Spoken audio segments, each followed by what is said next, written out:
morning, everybody, and welcome. It gives me great pleasure to open the 4th annual EIU China Summit. My name is Robert Ward. I'm your MC for today. I'm also the editorial director of the Economist Intelligence Unit. For those of you that don't know who the EIU is, the Economist Intelligence Unit is, we are the research and analysis division of the Economist Group. Our sister company is the Economist newspaper, which I'm sure many of you know very well already.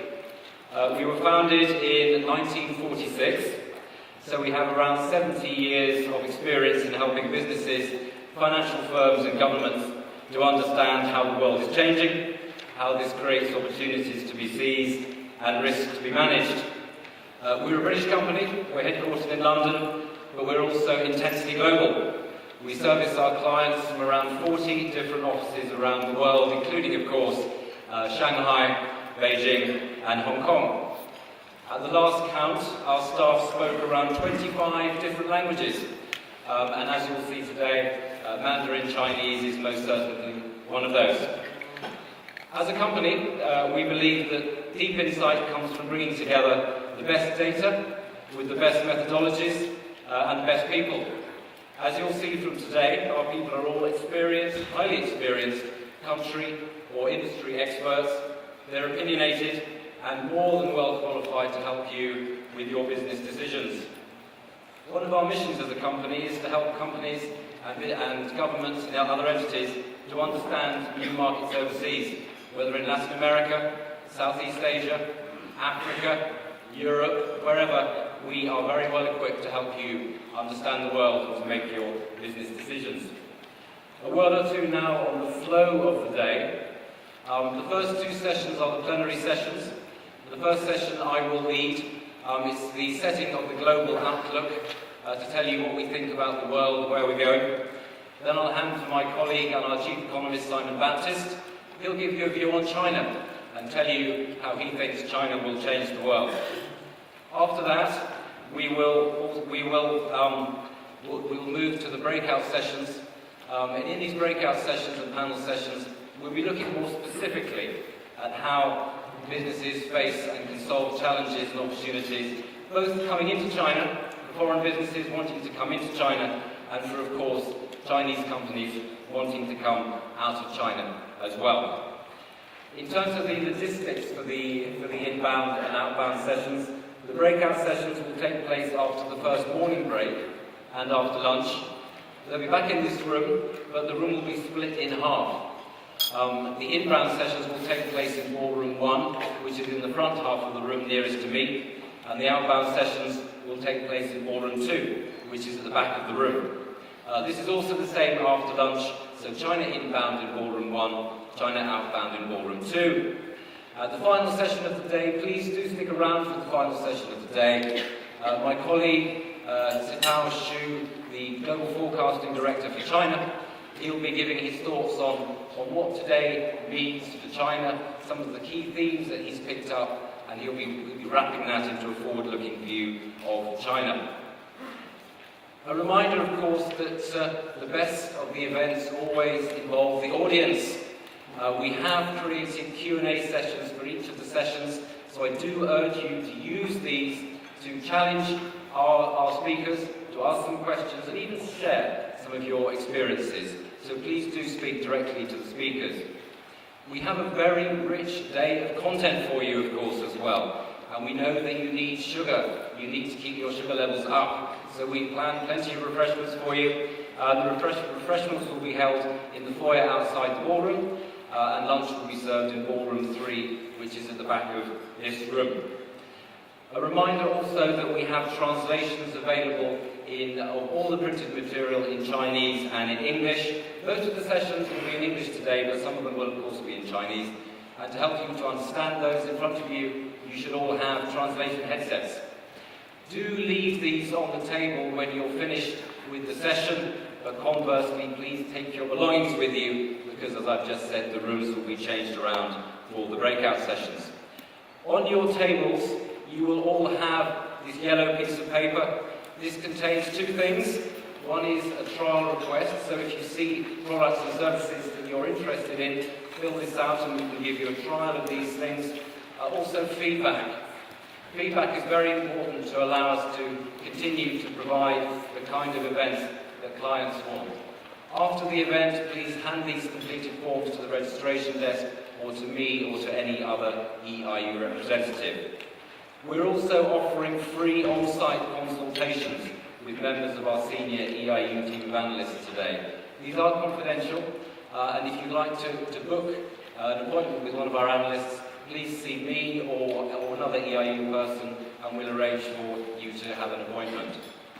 Finally, social media. You can follow the event on the EIU channel on Weibo, and the hashtag for Weibo is #EIU Beijing 2014. To repeat, #EIU Beijing 2014. My final point on the logistics, fire exits, they're over there in green and over there in green as well. We're not expecting a fire test today, so if the bell does start dinging, it is for real. So please then do make your way to the exits as fast as you can. I'm now going to move to the global economy, and before I move to this, just to introduce a new thing that we put forward this year, and this is voting.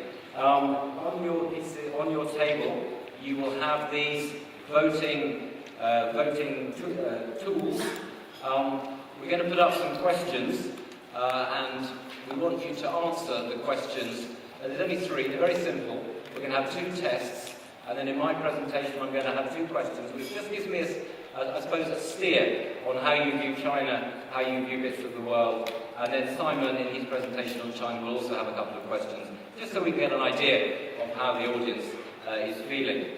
So for the first test, AV people, can we have the first question, please? So this is a very easy one in my view. So who is the governor of the European Central Bank? We get that. Wait, don't be excited. Hold your horses. We need some music to get you going. Do you have any music? Don't have any music. Okay. You have about, I think it's, have you voted? Did you vote?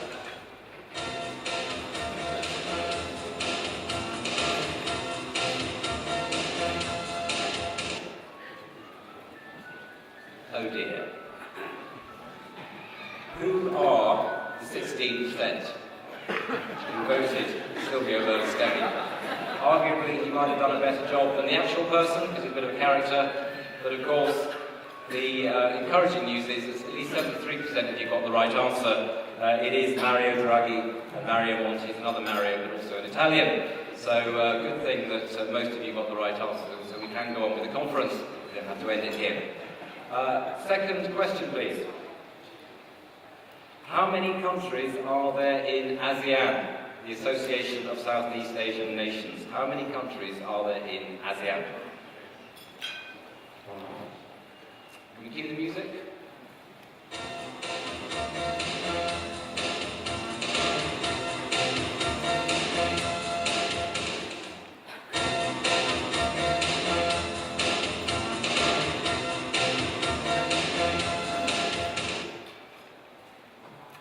Okay, well that's a bit more encouraging. 64% of you, the answer is 10, so that's excellent. You're obviously a very well-informed audience. 20 is not that surprising, because there are quite a lot of countries in Southeast Asia, but that's a very good answer, so well done, audience. And on that note, I'm now going to move to the global presentation. So just, can we have the global presentation up, please?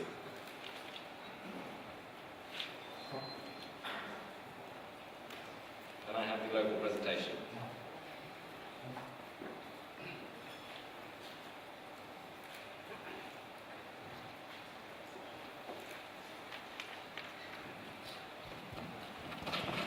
Excellent. Can you all hear me? My microphone's changed. Can you hear me? Can you hear me at the back there? Wave if you can't. No waving. Excellent. I've got about 15 minutes to talk about the world. And the world's obviously a very big place, lots going on at the moment. So I'm going to really skate over very quickly some of the key themes that we see happening in the world today. And I've chosen some cover photographs and covers from the Economist magazine, which basically sum up my view of the world today. One of the interesting things, of course, is how strong the United States economy is performing at the moment. You'll see the US really pumping away there. We're actually quite optimistic about the US. Japan, very interesting, of course, for this region, for this country as well. Mr. Abe. I know that Abe is a very, very controversial figure in China, but do look at what he's trying to do, because Abenomics is all about changing Japan's politics. It's nothing about the economy, it's all about the politics. And then bringing it closer to China, of course, the BRICS, Brazil, Russia, India, and China. The BRICS. The BRICS are so last decade. Don't really take any notice of the BRICS anymore, because they're not really that relevant. The only BRIC that I think is really worth looking at the moment is China, of course. Russia, where do we start with Russia? What is going on there? Just one word on Ukraine, actually, because this is so important, even for you here in China. Ukraine, Russia, what is happening here is one of the most important geopolitical events, certainly for Europe, perhaps even globally, since the collapse of the Soviet Union. Very, very important indeed. And unfortunately for poor Ukraine, the outlook is very bleak indeed. My view is that this will be a frozen conflict within Europe for many years to come. Mr. Putin, no reason for him to give up what he's got. And of course for the EU, for America, very important to retain West Ukraine as well. So do look at this. Very, very important for Europe. Very important for China. Lots of opportunities for China here in terms of diplomacy, but also great risks as well. So Russia doing badly. Brazil stagnating. Brazil has stopped growing because of all of its internal divisions, all of its structural bottlenecks. And of course India has such great potential there, but of course also struggling very badly indeed. But if you look at the world economy, there's some good news here. If you look at the global growth rate, it's about 3.5% this year. That's about the same as it was on average in the 20 years to 2007. So in fact, we are now back to where we were before the financial crisis. But of course the action, what has changed is this is happening in the emerging world. The growth is happening in the emerging world. The interesting thing about 2014 though, is that this is the first year since 2010 that the rich world, so the US, the Eurozone, even the Eurozone, the UK, even the UK and Japan, they're all experiencing a synchronized upswing. So the rich world, the recovery, is starting to put down some legs. Very good news, of course, for the global economy, because the US consumer on its own is almost as big as all the BRIC economies put together. So the US consumer, one of the most important economic actors in the world. Of course, the Fed is tightening. The Fed taper. That's causing problems from Turkey to South Africa to Indonesia. My view is that the taper is not the reason why these countries are suffering. These countries are suffering because of their own internal problems. So if you're trying to evaluate why countries are suffering, do look at their internal problems, current account deficits, political problems, for example, in Turkey, and so on and so forth. The Eurozone. I have to talk about the Eurozone because even though the Eurozone will grow this year, even Greece will grow this year. After 6 years of contraction, even Greece, even Italy will grow this year, Spain as well. But I'm just going to start. I need my third question, please. Can I have a question from the audience about the Eurozone? Question, please. Just to get a feeling about how you view the Eurozone here in China. What do you think the fate of the Eurozone is in the next 5 years? Will it collapse? Or will it survive? Binary choice here. Cue the music.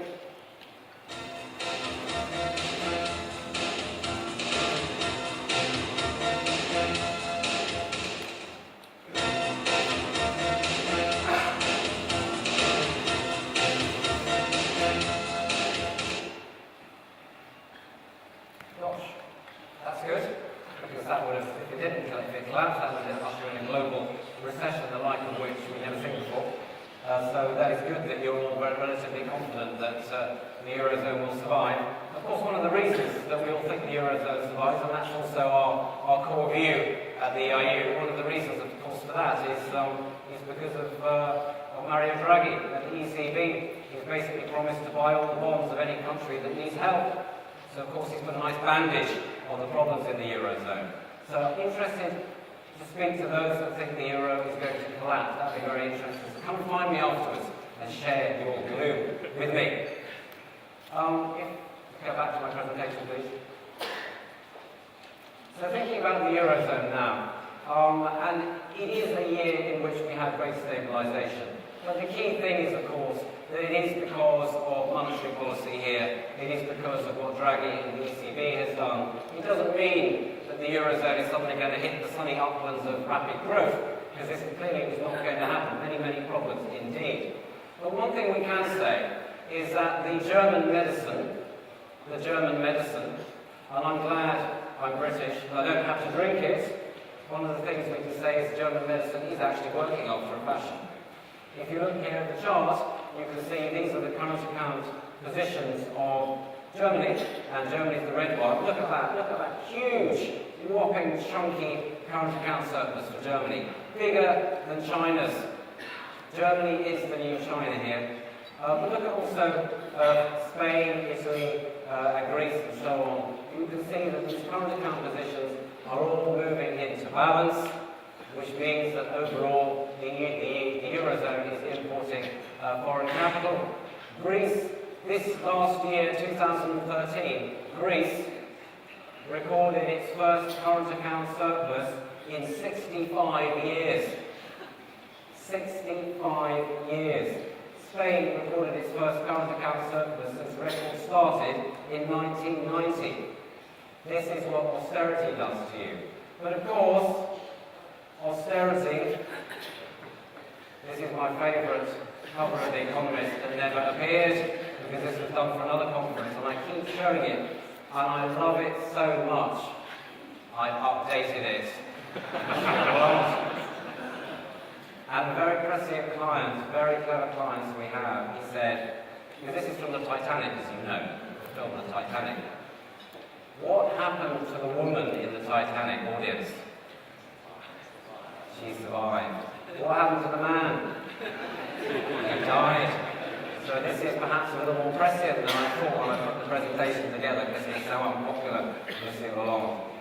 I do wonder what makes him so attractive to women, however, because he does have an incredible appeal. And I want to find out what it is. Perhaps that will become the President of France, I might find out. However, it's all about the politics now in Europe, and the next big political thing is on May the 22nd, is the EU elections, and there's going to be some incredible things happening there. Some incredible parties will get into power, will get votes in the European Parliament. Don't worry about this too much.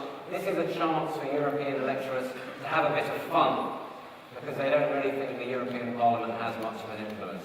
But it is worth watching, because it will show you how difficult things can be for policymakers going forward. Moving very quickly to the US now, and one of the interesting things about the US, of course, is how it keeps defying those people that think it's going to really not do very well indeed. And this is one of my favourite charts, actually, because it shows you the history of the US economy since 1959. And it shows it in two lines. So if you want an economics lesson, this is a fantastic one, because it shows you when the line goes down, it's a recession, when it goes up, it's a recovery, and so on and so forth. Two things to show you here, three things actually. One, of course, look from 1992. Housing starts, numbers of houses being built, that long, unprecedented rise up, unparalleled in the history of the US economy. Unparalleled. This is why Bill Clinton is still so popular, despite being so sleazy. This is why he is popular, because the economy was doing so well. Then look what happened after Lehman collapse, that brutal collapse, that incredible downward collapse, unprecedented again. And then we have a bumping along the bottom, and now, as you can see, the blue line, housing starts, the red line, car sales, turning up. And what is impressive about this is that this is happening despite a fiscal tightening that even Angela Merkel, the Germans, would approve of. Very, very tight fiscal policy indeed. Even so, the US private consumer is doing quite well. So the US is recovering pretty well. Move to China. And unfortunately, my favourite chart for China has been superseded by events. Because of course, this chart shows you when we thought China would become the world's largest economy in PPP terms. And that was 2019. But because the World Bank and all its friends have changed PPP a little bit, we think that China may actually achieve this goal this year. So China becomes the world's largest economy this year. Of course, this doesn't change anything economically. The economic challenges are just the same. But what it does change, I think, is the politics. How China is viewed globally, and how Chinese politicians, how Chinese leaders have to really work out how they're going to function in this position as the world's largest economy. Can I have the next question, please?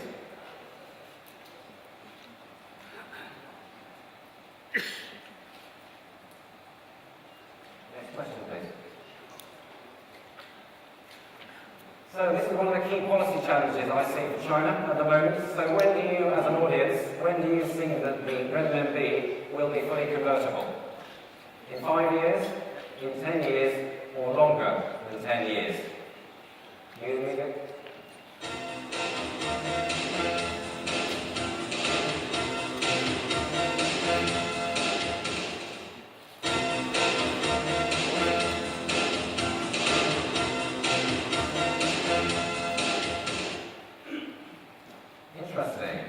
Interesting that in 5 years and longer than 10 years are sort of pretty evenly balanced. But of course, the majority of you are reckoning on 10 years. I think that's probably a fair assumption, actually. The Chinese government clearly moving very slowly, very considerately with its policy. I think appropriately so, actually. The last thing you want, of course, is for a big lurch in the renminbi, because China is so important. But I would say my personal view is that it is about 10 years that we're looking at for convertibility. Maybe not full convertibility, even in 10 years. One of the issues, of course, with the renminbi is that for China this is also a political tool as well, to be flexed when the economy is doing less well or when it's doing well and so on. So a very complicated animal, the Chinese currency. Just going to move to the next slide, please. And my overview, Simon will tell you a bit more about China in a couple of minutes' time. But my overview here is that, to put it brutally, the Chinese growth model is dead. The old one died after Lehman Brothers. It's dead, gone. The government encouragingly does understand this, and it is trying to move the economy to domestic demand. I suspect Simon will talk more about this. But this chart shows you in quite vivid form, in my view, just what is wrong with this transition, if you like. The red is bank lending and the green is GDP, and you can see whereas the US housing start chart collapsed after Lehman, Chinese lending spiked after Lehman. This is to keep the economy going. But look, even though you have lending going very fast, indeed still growing fast, actually in terms of GDP, the impact on the economy is getting less and less. So in my view, the challenges faced by the Chinese leadership are the biggest since Deng Xiaoping opened the economy in 1978. They are very, very major policy decisions as well, but they are also a sign of success in the fact that you're trying to move China to a more sophisticated, a maturing economy status. So this is a very important few years for the Chinese economy. I'm going to move very quickly to the emerging markets. A couple of big megatrends that we're seeing. One, of course, is the rise of the middle class. All people doing business in China will be very aware of this. But this is going on in Latin America, in Africa, in Asia as well. You can see this so clearly, so vividly in ASEAN. ASEAN is really exciting in my view. It's going to be one of the fastest growing regions in the world in a couple of years' time.